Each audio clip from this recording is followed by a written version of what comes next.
And so many people think of a traditional man, a man in the manner of generations that came before. One of the things that almost always comes to mind, what they talk about now, is that, oh, chivalry's dead.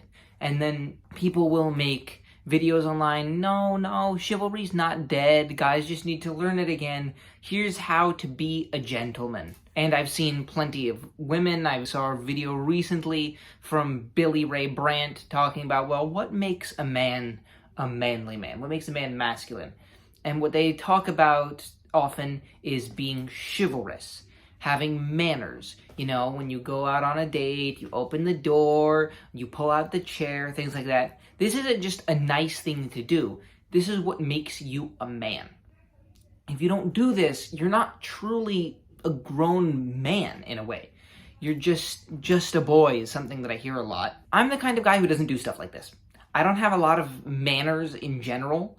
I'm not necessarily rude to everybody. I am rude to some people quite a bit, but I don't have a lot of manners in general.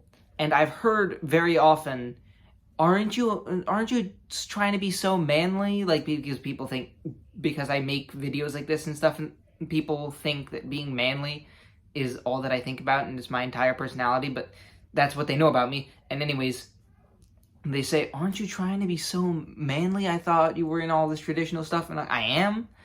I'm just not into that. Before we get into why, though, I would like to bring up the fact that this is not nearly as traditional as people make it out to be. This kind of mode of male-to-female interaction came in the last, I think, 500-ish years, not much further back than that, mainly among the upper class. Yes, knights were upper class. Also, knights weren't that chivalrous. Knights raped a lot. Like, even after codes of chivalry were introduced, which are not as old as knighthood by a long time, even after they were introduced, there were still a lot of knights going around raping people. So I don't think people really understand what knights were actually like. And among just the people in general, this wasn't a thing. When you took a woman to, I mean, you didn't take a woman to ye olde pub even. You just went to her dad and was like, I'll give you goats if I can have your daughter. And he's like, sure. And there was a lot less of this kind of service rendering, demonstrating manhood.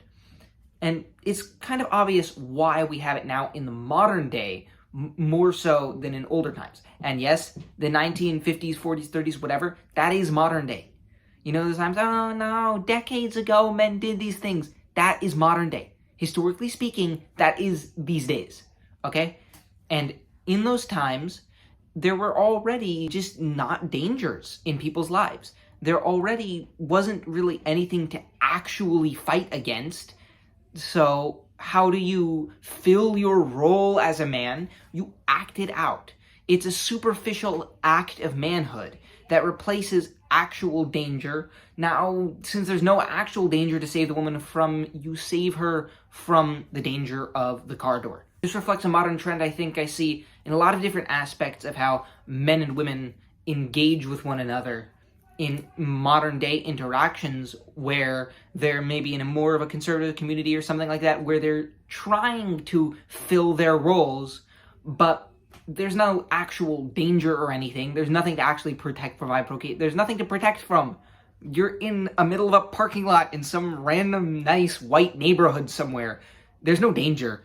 So you go around and you open the door and it's like, oh yes, such service, such protection. It's an act. You walk her to her car in case there's like ninjas that jump out in the 10 feet from the restaurant to her car.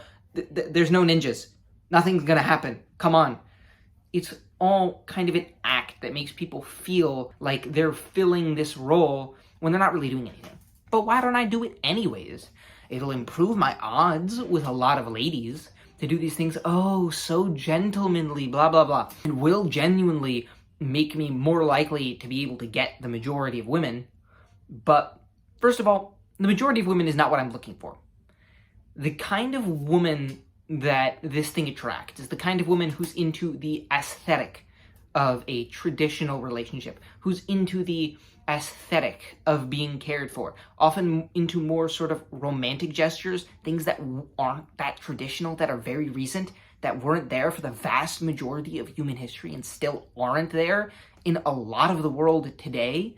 Marriage still isn't nearly as romantic as it is today in the modern West, but that woman is more into feeling like, oh, and he's doing all these things for me, and he's walking to my car, and cares more about the little emotional details of things like that.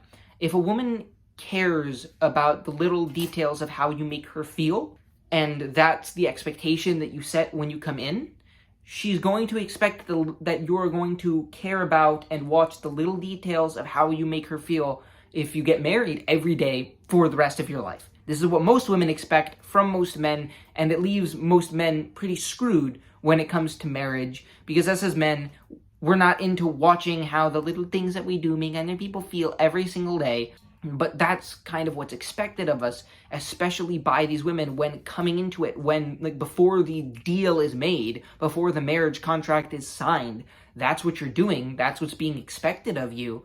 Then that's going to be expected of you for the rest of your life. And you're going to end up with that kind of woman who is expecting these kind of more romantic, gestury kind of things for the rest of your life. So it's not just about getting a woman.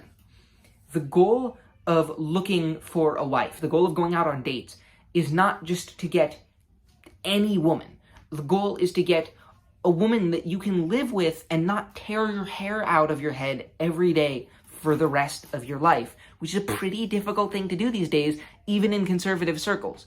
Women in conservative circles talk about what's happened to women in liberal circles, but there's problems everywhere. Not only that, but it kind of contributes to the sense of entitlement among a lot of modern women, including conservative women. People talk about it. Among modernized women, it's just as much a thing among conservative women, that they feel sort of entitled to service from a man, entitled to care from a man, to him doing all these little things for you, opening the door for you, walking you to your car, etc., without anything in return.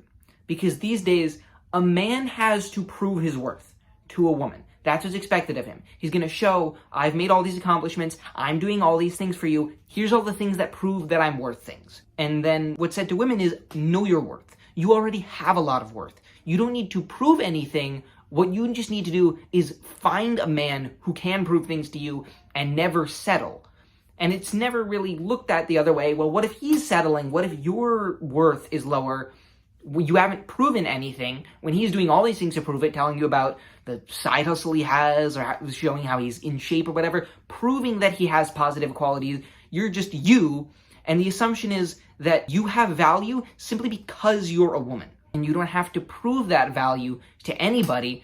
So all of the onus to prove value just falls on the man, and so doing all these things for you falls to him because you're already worth it. You're already a queen. So he has to play catch up, and he has to do all these things in order to basically convince you so that the superior being that is you, the woman, will look down on him with something other than disdain and maybe take pity on his poor soul and go out with him. Some may see that as an exaggerated way of putting it. Not even that exaggerated, to be honest. But I do think that this cultural tradition of putting this expectation on men to do all these little acts of service for women, which isn't that much of an expectation these days, which conservatives, red pill people, like people with a more traditional mindset lament, I think that's one of the few good things about the modern age, is that this expectation is going, that this expectation is not really there anymore. And I think conservatives should, in this specific regard, should catch up with the rest of society and toss it out completely, because it enables the immaturity and entitlement seen among so many females that has made modern society as it is and plagues even conservative circles. And finally, the principle of the thing. I don't believe in a society. I don't want to live in a society where grown adults can expect that people will come and do menial tasks for them. That people will come and do things that they have been able to do since they were toddlers because they just don't want to do it. They want to feel like the other person cares about them. No, Dad, come open the door for me. Shut up. You're an adult. There's an expectation now Men have got to be men. You've got to be a man. That's not an expectation of modern society, but that's an expectation that comes from red pill groups, from conservative groups, and that's a good expectation. And there's the expectation kind of, oh, the woman will be a woman, but being a woman doesn't have so much as being a man does, being an adult tied to it. Being a grown woman seems to be, in the way that people think about it in conservative and red pill circles, the expectations that come with it are not tied to maturity, to being an adult.